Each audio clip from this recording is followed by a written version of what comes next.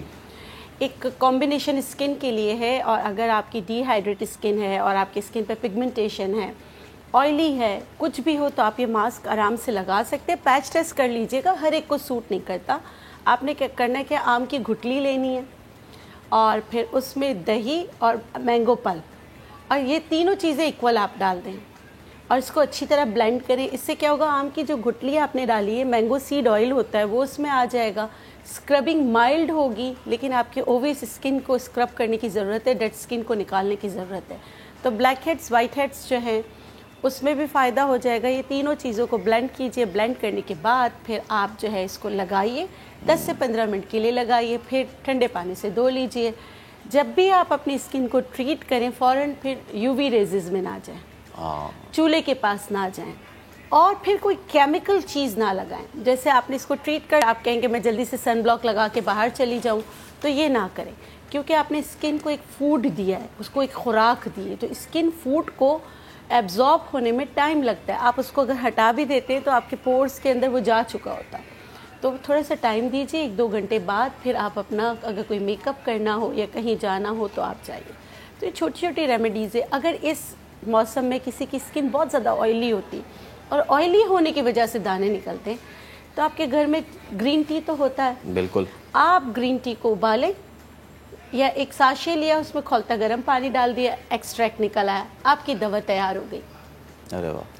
آپ نے ٹھنڈے پانی سے چہرے کو صاف کیا, اور آپ اچھی طریقے سے اس کا اسپرے کریں اور اس کو ٹیپ کریں.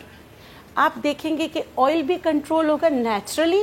آپ کا وہ آئل جو آپ کو ضرورت ہے وہ نہیں ڈیمیج ہوگا, اور جو ایکسیسو آئل آ رہا ہے وہ کنٹرول ہوگا. پورز جو ہے وہ منیمائز ہوں گے, آپ کی اسکن گلو کرے گی. چھوٹی چھوٹی ریمیڈیزیں کر لی جائے تو بہت اچھا ہے. اچھا آپا, ایک چیز یہ کہ ایک تو ہم آبویسلی کراچی سے تھوڑا سا اگر باہر نکلیں, ابھی بہت سارے لوگ, ابھی عید آ رہی ہے تو ابھی جائیں گے اوپر ناردرن ایریاز میں, ڈرائی زون میں. ہاں, وہ ڈرائی زون میں. ایک تو یہ, دوسرا ہے کہ وہاں پہ اس شہر کے مقابلے میں اتنا زیادہ اچھا ویدر ہوتا ہے, ڈائریکٹ ریز بھی آپ کو مل رہی ہوتی ہیں, جس کے بارے میں کہا جاتا ہے کہ صبح صبح جی آپ بیٹھ جائیں تو بال آپ کے بڑے اچھے ہو جاتے ہیں. بڑے لوگ وہاں سے ٹین ہو کے آتے ہیں, شکایت کرتے ہیں ایسا ہو گیا ویسا ہو گیا. میں چاہوں گا ذرا بتائیں کہ یہ برا ہوتا ہے یا پھر یہ اچھا ہوتا ہے اسکن کے لیے؟ اچھا دیکھیے, سب سے پہلے اگر آپ سورج کی روشنی صبح جیسے 6 بجے سے 9 بجے تک کی روشنی میں آپ جاتے ہیں, اور آپ 5 منٹ بھی اس سورج کی روشنی میں بیٹھتے ہیں, تو آپ کے کینسر سیلز جو ہیں آپ کی باڈی میں ڈیولپ ہو رہے ہیں, تو وہ ڈسٹروائے ہونا شروع ہوتے ہیں. نمبر 1, سب سے پہلے ہیلتھ بینیفٹ آپ کو یہ ملتا ہے, ٹھیک ہے. اچھا, دوسرا, ٹیننگ آپ اپنی وجہ سے ہو رہے ہیں نا. آپ ڈرائی زون میں گئے تو آپ کو سن بلاک وغیرہ لگانا ہے. اچھا, وہاں نیچر نے کیا دیا ہے, وہاں اللہ غفور الرحیم نے بڑا انصاف کیا ان لوگوں سے. میں خود چترال کی ہوں, وہاں ایپریکاٹ ہے, ایپریکاٹ کرنل آئل بھی ہے. آپ آفٹر سن تھیراپی کریں. ہو سکتا ہے کہ آپ کا جو سن اسکرین جو آپ نے لی ہے وہ اس یو وی ریزز کو مقابلہ نہیں کر پا رہا. آفٹر سن تھیراپی وہاں پر ایپریکاٹ ہے. آپ نے 3 سے 4 لیے. دہی آپ کو سوٹ کرتا ہے, آپ دہی لے لیں. اگر آپ کو دودھ سوٹ کرتا ہے تو آپ دودھ کا استعمال کریں. بلینڈ کریں, آپ کی کریم بن گئی. اچھی طریقے سے لگائیں 1 گھنٹے کے لیے, چہرہ دھو لیں, ٹیننگ غائب ہو جائے گی. اس کو کہتے ہیں آفٹر سن تھیراپی. ہمارے یہاں آفٹر سن تھیراپی بھی نہیں, کیونکہ تھک جاتے ہیں لوگ, گھوم کے وہ سو جاتے ہیں. مطلب آپ اپنی اسکن کو ٹائم دیں تو اس سے آپ کی اسکن اچھی ہو جائے. بہت شکریہ آپا, آپ تشریف لائیں. اور کہنا یہ چھوٹی چھوٹی ٹپس ہوتی ہیں نا, یہ آگے کے لیے بڑی کارگر ثابت ہوتی ہیں. تو وہ لوگ جو کہ گھومنے پھرنے بھی جا رہے ہیں, وہ صرف یہ نہ کریں کہ وہ گھومو پھرو تھک کے سو جائیں, بلکہ اپنی اسکن کا بھی خیال رکھیں. آگے بڑھتے ہیں ذرا. سجنے سورنے کے لیے خوبصورت ملبوسات کے ساتھ ساتھ جو آپ کا میک اپ ہوتا ہے اور جو اچھا ہیئر ڈو ہوتا ہے وہ بڑا ضروری ہوتا ہے. فیشن اور میک اپ انڈسٹری ویسے بہت تیزی سے ترقی کر رہی ہے اور ہر گزرتے وقت کے ساتھ ان چیزوں کی اہمیت میں ہوتا جا رہا ہے اضافہ. جس طرح کپڑے موسم کی مناسبت سے پہنے جاتے ہیں اسی طرح میک اپ بھی ہر موسم میں الگ ہوتا ہے. آج کل کس طرح کے میک اپ کا ٹرینڈ چل رہا ہے یہ ہم جانتے ہیں. آج ہم نے اپنے شو میں انوائٹ کیا ہے بیوٹی ایکسپرٹ نایاب ذیشان کو. نایاب السلام علیکم, بہت شکریہ نیا دن سے گفتگو کرنے کے لیے. مجھے بتائیے گا کہ آج کل کا یہ جو موسم ہے اینڈ اس کے حساب سے عید بھی آتی جا رہی ہے, واٹس ٹرینڈنگ ان؟ آج کل بس ٹرینڈ چل رہا ہے ڈفرینٹ. پہلے زمانے اور تھے, اب زمانہ اور ہے. پہلے میک اپ بہت ڈارک ٹون میں کیا جاتا تھا, آج کل میک اپ بالکل نیوڈس چل رہے ہیں, بہت لائٹ میک اپ چل رہا ہے. اوپر سے ہمارا ایٹماسفیئر اتنا گرم اور گرمی, پسینے اور اس سارے ایٹماسفیئر میں اتنا ڈارک میک اپ ویسے ہی سوٹ نہیں کرتا. تو میک اپ آج کل سافٹ چل رہا ہے, لپسٹک بھی سافٹ چل رہی ہے. اگر آئی میک اپ بہت ڈارک ہے تو لپسٹک سافٹ ہے, اگر لپسٹک سافٹ ہے تو پھر آئی میک اپ تھوڑا سا ڈارک ہے اور تھوڑا سا شمری. اور ڈپینڈ کرتا ہے کلائنٹ پہ بھی کہ کلائنٹ کو کیا چاہیے اس وقت, اس کی مرضی کیا ہے. اور ٹرینڈنگ میں تو آج کل سافٹ میک اپ نیوڈز میں جا رہا ہے, بہت سافٹ سا پنکش میں, نیوڈ کلرز میں, اسکن ٹونز میں, نو میک اپ لک آپ اس کو کہہ سکتے ہیں. یعنی کہ وہ جو ایک ہوتا تھا نا پہلے بھاری بھرکم سا, اور اپنے آپ کو میں چاہوں گا کہ نایاب اس پہ ذرا لوگوں کو پلیز وہ گائیڈ کریں کہ ہمارے یہاں خوبصورتی کی علامت سمجھا جاتا ہے بہت زیادہ بھاری بھرکم میک اپ, ایسا نہیں ہے. یہ ذرا اس پہ ذرا گائیڈ کریں. دیکھیں لوگوں کو آہستہ آہستہ اویئرنیس تو آ رہی ہے. مطلب لائک اگر آپ پیچھے 10 سال پیچھے چلے جائیں تب کا میک اپ اٹھا لیں اور اب کا میک اپ میں اٹھا لیں تو زمین آسمان کا فرق ہے. کچھ ہمارے میک اپ آرٹسٹ ہیں, ہم لوگ بھی ہیں, مطلب اس چیز کو لے کے چل رہے ہیں. ہم لوگ پہلے کنسلٹیشن کرتے ہیں ایک برائڈ کے ساتھ, ایک کلائنٹ کے ساتھ. آئی ایم اے کاسمیٹولوجسٹ, تو بیوٹی ایکسپرٹ, جس میں ہم پہلے اس کا مائنڈ سیٹ دیکھتے ہیں کہ وہ چاہ کیا رہا ہے. مطلب برائڈ کیا چاہ رہی ہے, ماڈل کیا چاہ رہی ہے, اور اس کو کس قسم کا میک اپ چاہیے, یہ اس کو لک کون سی چاہیے. اگر دیکھیں اگر اس کا ڈریس اتنا ڈارک ہے اور وہ اسی ڈارک میں ڈارک میک اپ کروانا چاہ رہی ہے, نہ تو وہ ٹرینڈنگ میں اور نہ وہ اچھی لگے گی. اب وہ چیزیں بہت پرانی ہو گئی ہیں. آپ جتنا اپنی اسکن کو ہیلدی رکھیں گے, آپ جتنے اچھے لگیں گے, آپ کا میک اپ بھی اتنا اچھا لگے گا. آپ اس پہ ہلکا سا بھی میک اپ کرتے ہیں, آپ کی لکس نکلتی ہیں. آپ بہت شارپ میک اپ کرنے سے آپ اپنی ایج سے بھی بڑے لگتے ہیں, ٹھیک ہے. اور میک اپ ایک ایسی چیز ہے جو آپ کی بیوٹی کو انہینس کرنا چاہیے, نہ کہ آپ کی پرسنالٹی کو چینج کرتے, ٹھیک ہے. آپ انسان اللہ تعالیٰ نے سب کو ہی خوبصورت بنایا, آپ اس کو ہلکا سا ٹچ اپ کریں, آپ اسی میں ہی اتنے خوبصورت لگیں کہ آپ کو اتنی آرٹیفیشل چیزوں کی ضرورت نہ پڑے. اور دوسرا میں خود پرسنلی مطلب I don't like red colour lipstick and dark colours. تو light and soft makeup میں آپ کی لکس جتنی اچھی لگتی ہیں آپ ینگ لگتے ہیں, ایکچولی ینگ لگتے ہیں. اور کچھ ایجڈ لوگ بھی آتے ہیں, کچھ ایسے لوگ بھی آتے ہیں جو میک اپ وہاں پہ ڈارک اسموکی آئیز چاہیے, ہمیں ریڈ لپسٹک چاہیے, اور چھوٹی ایج کے ہوتے ہیں بٹ اپنی ایج سے بڑے لگنے لگ جاتے ہیں بیکاز آف میک اپ. تو میک اپ آپ کو تھوڑا سافٹ, جتنا آپ سافٹ دیں گے آپ اپنی لک کو ینگ رکھیں گے. تو میرا خیال ہے کہ لوگوں کو اویئرنیس ہونی چاہیے کہ آپ کو سوٹ کیا کرتا. اچھا نایاب, اب میں چاہوں گا کہ تھوڑا سا ہم فوکس کریں. یہ جو بیوٹی پروڈکٹس آ گئی ہیں, آپ نے دیکھا ہوگا مختلف ڈیجیٹل پلیٹ فارمز پہ کہا دیا جاتا ہے کہ جی آپ یہ, کیونکہ میں یہ استعمال کر رہا ہوں یا میں استعمال کر رہی ہوں اس لیے آپ بھی یہ کریں. کتنا زیادہ ضروری ہے ایک کلائنٹ کے لیے یا ایک پروڈکٹ یوزر کے لیے کہ وہ ان چیزوں پہ ڈپینڈ نہ کرے بلکہ خود دیکھے کہ اس کو کیا چیز سوٹ کرتی ہے؟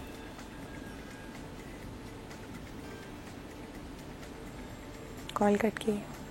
نایاب, کین یو ہیئر می؟ تو پھر ہم رابطہ کرنے کی کوشش کر رہے ہیں کہ کس طریقے سے آپ, اور ابھی جو ہم بات کریں گے وہ یہی بات کریں گے کہ اکثر ہم نے دیکھا ہوگا کہ مختلف سوشل میڈیا پلیٹ فارمز پہ, ڈیجیٹل میڈیا پلیٹ فارمز پہ بتا تو دیا جاتا ہے کہ جی یہ پروڈکٹ ہے اور اس سے بالکل ہی سمجھے کہ میجک ہو گیا کچھ ہی دیر میں. لیکن کتنا زیادہ ضروری ہے کہ ایک کلائنٹ ہے یا جو گھر میں بیٹھی خواتین ہیں, ایون فار دیٹ سیک جو مرد ہیں, اگر وہ یہ دیکھ رہے ہیں کہ اگر کسی کی اسکن اتنی اچھی ہو گئی, کسی کا میک اپ اتنا اچھا ہو گیا ہے. جی تو میں نایاب آپ سے یہ پوچھ رہا تھا کہ مختلف پلیٹ فارمز پہ, سوشل میڈیا کے پلیٹ فارمز پہ پروڈکٹس کو ایڈورٹائز تو کر دیا جاتا ہے, لوگ اس سے بہت زیادہ افیکٹ بھی ہو جاتے ہیں اور اٹریکٹ بھی ہو جاتے ہیں. کتنا زیادہ ضروری ہے ایسے لوگوں کے لیے کہ وہ بجائے صرف اٹریکٹ ہونے کے پہلے دیکھ لیں کہ وہ پروڈکٹ ہے کیسا, وہ ان کی اسکن کو سوٹ کرے گا نہیں کرے گا؟ دیکھیں ایز اے کاسمیٹالوجسٹ میں ہر پیشنٹ کو, ہر کلائنٹ کو ایک ہی بات کرتی ہوں کہ مارکیٹ میں پڑی ہوئی ہر چیز آپ کے لیے نہیں بنی ہوئی. آپ کو ضروری نہیں ہے. ایک تو سب سے پہلی بات میں مینشن کروں گی, اپنے ہر شو میں مینشن کرتی ہوں, میں اپنے کلینک میں بھی, کہ دیکھیں ہم لوگوں کو نا فوبیا ہے رنگ گورا کرنے کا, کہ ہم گورے ہو جائیں کسی طریقے سے. ٹھیک ہے, اب وائٹننگ کے نام پہ ہماری جتنی پروڈکٹس ہیں لوگ آنکھ بند کر کے پرچیز کر رہے ہیں کہ ہم بس گورے ہو جائیں. کوئی کریم, کوئی فیس واش, کچھ بھی اینی تھنگ جس پہ وائٹننگ لکھا ہوگا, کلائنٹ جائے گا اور کہے گا ہاں یہ بہت اچھا ہے. ٹھیک ہے, آپ وائٹننگ کریم لگا رہے ہیں, پھر اس کے بعد آپ کوئی سن بلاک یوز نہیں کر رہے, آپ کچھ بھی نہیں کر رہے. اور اچھا میک اپ پروڈکٹس بھی اسی طرح ہی ہیں. اگر آپ میک اپ لینے جا رہے ہیں, ضروری نہیں ہے کہ یہ پرائمر آپ کی اسکن کو سوٹ کرے, ضروری نہیں ہے کہ یہ فلاں برانڈ کا میک اپ آپ کو سوٹ کرے. میں تو صرف میں کسی بھی مہنگے برانڈ کو ریکمینڈ نہیں کرتی, نہ سستے برانڈ کو. جو چیز آپ کی اسکن کو سوٹ کرتا ہے وہی سب سے بیسٹ ہے. اب اس کے لیے آپ کسی بیوٹی ایکسپرٹ سے مشورہ کریں, کسی کاسمیٹالوجسٹ سے مشورہ کریں, پھر اس کے بعد کوئی چیز پرچیز کریں. ادروائز تو دیکھیں اسکن تباہ ہم اپنے ہاتھوں سے کرتے ہیں. ہمارے ڈیلی بیسس کی روٹینز اتنی خراب ہیں کہ ہم لوگ مود ہو کے سارا دن بھول جاتے ہیں کہ اب ہم نے اس پہ کچھ کرنا بھی. بالکل ٹھیک. پھر ہمارا ایٹماسفیئر اتنا گندا ہے, دھوپ اتنی زیادہ ہے, گرمی ہے, پولوشن ہے, ہمارے پورز اوپن ہوئے ہوتے ہیں, ہماری اسکن کی جو سپرفیشل لیئر ہے وہ ویسے ڈیڈ ہوتی ہے. تو ایسے ٹریٹمنٹس کروائیں جس سے آپ کی اسکن بھی ہیلدی رہے, ایسے فیشیلس کروائیں جس سے آپ کی اسکن ہائیڈریٹڈ رہے. دوسرا ایسے پروڈکٹس جس میں وائٹننگ, جس میں مرکری, جس میں اسٹیرائڈس کم ہو, ان کو پھر اوائڈ کریں. ٹھیک ہے, بہت شکریہ نیاب, آپ ہمارے ساتھ موجود. تو آج کے شو سے اتنا ہی, دیجیے اجازت. کل آپ سب کی ملاقات, رکھے اپنا خیال. اللہ حافظ.